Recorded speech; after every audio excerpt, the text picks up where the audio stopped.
Assalamualaikum warahmatullahi wabarakatuh. Perkenalkan, kami dari kelas 4 akan menyampaikan materi tentang dinamika dan tantangan kewajiban hak warga negara. Halo, perkenalkan nama saya Fatia Ramadhani Simatupang dengan NIM 24086142 dengan Prodi Pendidikan Jasmani Kesehatan dan Rekreasi. Perkenalkan, nama saya Rensa Perdalubunte, NIM 240671 dari Prodi Pendidikan Teknik. Baik, perkenalkan nama saya Widya Lestari dengan NIM 24003159. Saya berasal dari Departemen Pendidikan Luar Biasa.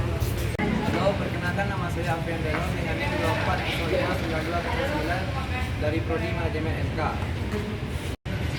Halo, perkenalkan nama saya Vanessa Media dengan NIM 24349019 dari Prodi Penginderaan Jauh dan Sistem Informasi Geografi.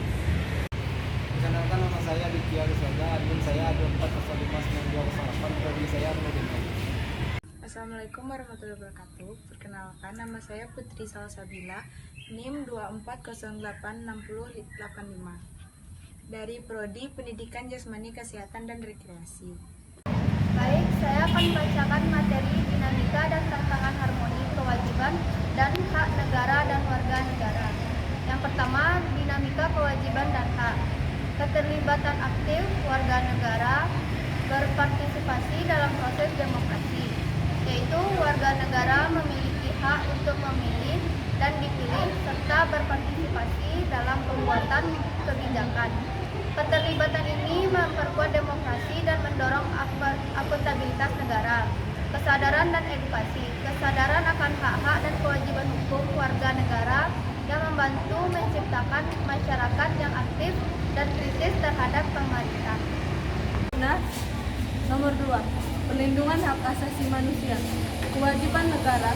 Negara berkewajiban untuk melindungi hak asasi manusia seperti kebebasan berpendapat, hak atas pendidikan, dan hak atas kesehatan. Tuntunan masyarakat, organisasi masyarakat sipil berperan dalam menuntut pemenuhan hak-hak tersebut yang mendorong negara untuk lebih responsif, hubungan saling menguntungkan, kewajiban dan hak yang seimbang. Kewajiban negara untuk menyediakan layanan publik, pendidikan, kesehatan, keamanan diimbangi dengan hak warga untuk mendapatkan layanan tersebut. Dan nomor 3 yaitu adalah tantangan dalam menciptakan harmoni. Ketidakadilan sosial, akses yang tidak merata, terdapat ketidakadilan dalam mengakses terhadap sumber daya, layanan, dan kesempatan. Misalnya, warga negara di daerah terpencil mungkin tidak mendapatkan layanan kesehatan yang sama dengan yang di kota. Disparitas ekonomi ketimbang ekonomi mempengaruhi kemunculan warga negara. Kewajiban mereka seperti pajak dapat mengurangi pendapatan negara. Ini saya akan menyampaikan materi nomor 4 tentang penyalahgunaan kekuasaan. Dalam beberapa kasus, banyak orang yang melakukan penyalahgunaan kekuasaan yang dimilikinya untuk kepentingan diri mereka sendiri. Misalnya melakukan korupsi. Korupsi tersebut sangat dilarang dikarenakan dapat menghambat pelaksanaan warga negara. Saya akan membacakan materi nomor 5, globalisasi dan pengaruhnya.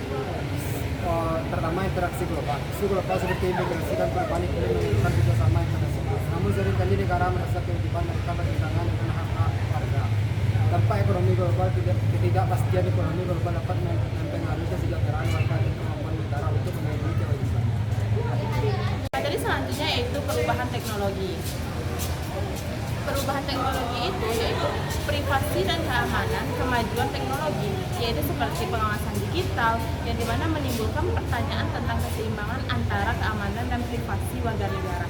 Penyebab informasi tersebut yaitu teknologi juga bisa memfasilitasi penyebaran informasi yang dapat memperkuat atau memperlemah hak-hak warga negara yang tergantung pada bagaimana informasi tersebut digunakan. Yang selanjutnya itu perubahan sosial dan budaya. Yang dimana konflik nilainya itu dalam masyarakat yang multikultural. Terdapat perbedaan pandangan mengenai hak dan kewajiban yang dapat menimbulkan ketegangan sosial. Hak-hak minoritas ini yaitu tantangan untuk memastikan hak-hak kelompok minoritas yang terkadang terabaikan dalam kebijakan publik. Baiklah, di sini saya akan membacakan kesimpulan dari materi-materi yang telah teman-teman saya bacakan sebelumnya.